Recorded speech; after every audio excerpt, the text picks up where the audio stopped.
Petrol diesel બાદ મોંઘવારીની આગ હવે રસોડા સુધી પહોંચી ચૂકી છે। કોમર્શિયલ ગેસ સિલિન્ડર બાદ હવે 14.2 કિલોના ઘરેલું રાંધણ ગેસના ભાવમાં પણ એક ઝાટકે 29 રૂપિયાનો વધારો થઈ ચૂક્યો છે। નવી દિલ્હીમાં 14.2 કિલોના ઘરેલું રાંધણ ગેસનો ભાવ 913 રૂપિયાથી વધી 942 રૂપિયા પર પહોંચી ચૂક્યો છે। 3 મહિનામાં બીજી વખત ઘરેલું ગેસ સિલિન્ડરના ભાવમાં આ વધારો કરવામાં આવ્યો છે। જો કે આ પહેલા 7 માર્ચે 60 રૂપિયાનો વધારો થયો હતો અને આ જ મહિનાની પહેલી તારીખે 19 કિલોગ્રામવાળા કોમર્શિયલ એલપીજી સિલિન્ડરના ભાવમાં પણ વધારો કરવામાં આવ્યો હતો। દિલ્હીમાં કોમર્શિયલ સિલિન્ડર 42 રૂપિયા મોંઘો થઈ અને 3113.50 રૂપિયા પર પહોંચી ચૂક્યો છે।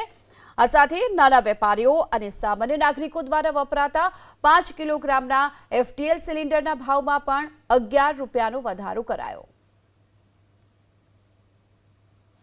દરેક વસ્તુના ભાવ દિવસે દિવસે વધતા જાય છે। પ્રથમ પેટ્રોલ ડીઝલ, બાદમાં હવે ગેસના ભાવમાં પણ વધારો થયો છે। એક સાથે 29 રૂપિયા બાટલામાં વધારો થયો છે। બેન આપણી સાથે છે, આપણે એમની સાથે વાત કરીશું, કેમ કે સૌથી વધારે ગેસનો ભાવ વધે એટલે ગૃહિણીઓને તકલીફ પડતી હોય છે। આપણે બેન સાથે વાત કરીશું જે રસોઈ કરી રહ્યા છે। બેન, શું કહેશો? 29 રૂપિયા એક સાથે વધારો થયો છે। આ પહેલા દૂધમાં પણ વધારો થયો હતો, શું કહેશો? ભાઈ, આ બહુ જ ભાવ વધારો થયો છે। એ પહેલાં 918 રૂપિયા હતા, અત્યારે સીધા 29 રૂપિયા વધી ગયા છે। એટલે ઘરનો બોજો સીધો અમારી ઉપર આવી ગયો અને ભાવ એકદમ વધી ગયો ને તો ઘરનું બજેટ આખું ખોરવાઈ ગયું છે અમારું, અને એમાં અમને તકલીફ વધારે પડે છે। બરોબર, કઈ કઈ વસ્તુના ભાવ વધ્યા અને ગેસમાં પહેલા કેટલાનો બાટલો આવતો ને હવે કેટલાનો? દૂધમાં પણ તમે કહેતા હતા હમણાં વધારો થયો। પહેલા ગેસનો બાટલો 918 રૂપિયાનો હતો, હવે સીધા 29 રૂપિયા વધી ગયા એટલે 947 રૂપિયાનો થઈ ગયો। દૂધનો ભાવ વધ્યો, શાકભાજીનો ભાવ વધ્યો, બધાનો ભાવ વધી ગયો છે। બેન, તમે કહેતા શાકભાજી લેવા જાય 500ની નોટ લઈને જાય તો હવે 200 રૂપિયા કે 150 રૂપિયા વધે છે। હા, સાવ સાચી વાત છે। ટમેટાના ભાવ એકદમ તમે જોવો ને તો આસમાને વયા ગયા છે, અને કોથમરી પણ પહેલાં ફ્રીમાં મળતી, હવે એ પણ 10 રૂપિયાની જોડી આપે છે। પહેલાં ફ્રીમાં આપતા હતા, હવે એ નથી, એટલે અમારું આખું બજેટ ખોરવાઈ ગયું। 500 રૂપિયા લઈને જતા ને તો હાથમાં 100 રૂપિયા પાછા આવે।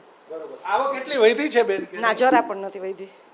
આવક કરતા જાવક વધારે છે। તો શું અર્થશાસ્ત્રીઓ અને સરકારે શું સ્ટેપ લેવા જોઈએ? ખેડૂતો એમ કે છે અમને ભાવ મળતા નથી, તમે એમ કહો છો અમને મોંઘું મળે છે। હું એટલું જ કહીશ કે દેશની અર્થવ્યવસ્થા જો ગમે એટલી વિકસિત થઈ હોય પણ જો ઘરની ગૃહિણીનું રસોડું વિકસિત ન થયું હોય તો અર્થવ્યવસ્થા નકામી। ચોક્કસ, ખૂબ સરસ વાત કરી બેન। તમે શું કહેશો? તમે પણ ગૃહિણી છો, આ ગેસનો ભાવ વધ્યો કે અન્ય વસ્તુના ભાવ વધ્યા, શું અસર? અરે, અસર તો જોરદાર છે। આમાં કરવું શું હવે, એમ કાંઈ થતું નથી। ઘરમાં પૈસા દે, પાછા રિપીટ માગીએ તો મગજમારી થાય। હા, અને પાછું કહે કે તમે આટલા પૈસા વાપરો છો ક્યાં? ભાવ વધતો જાય છે તો એમાં અમે કરીએ શું? હા, તો પછી આમાં હવે સરકાર જે કરે જીવાડે કે મરા। બેન, તમે હમણાં કહેતા હતા કે દર વખતે બજેટ મહિનાનું ખોરવાઈ જાય છે। પહેલા કેટલા રૂપિયામાં ઘર હાલતું હતું ને હવે કેટલા રૂપિયામાં? પહેલા તો 10-12 હજારમાં હાલી જતું હતું, અત્યારે 30-35 પહોંચે તોય પૂરું નથી થતું। છોકરાઓની ફી કઈક વધી છે, છોકરાઓની ફી વધી, દૂધમાં વધારો, શાકમાં વધારો, કરવું શું? ચોક્કસની રાજકોટના બહેનો છે, મધ્યમ વર્ગીય પરિવારના બહેનો છે, તે અત્યારે રસોઈ કરી રહ્યા છે। એમની સાથે આપણે વાત કરી અને દરેક વસ્તુના ભાવ વધતા જાય છે। શિક્ષણ પણ મોંઘું થતું જાય છે, એ જ રીતે તેલમાં પણ ભાવ વધારો છે। એક તરફ ખેડૂતો કહે છે કે પોતાને પૂરતા ભાવ મળતા નથી, બીજી તરફ જે એન્ડ યુઝર છે એટલે કે કસ્ટમરો છે તેના સુધી જ્યારે વસ્તુ પહોંચે છે ત્યારે જે ભાવ વધારો થતો હોય છે જેના કારણે ગૃહિણીઓનું બજેટ ખોરવાતું હોય છે। પગારદાર લોકો છે તેમને તકલીફ પડે છે, બાંધી ઇન્કમ છે તેમને ઘણી બધી તકલીફો પડતી હોય છે। દિવસે દિવસે ભાવ વધારો થતો જાય છે।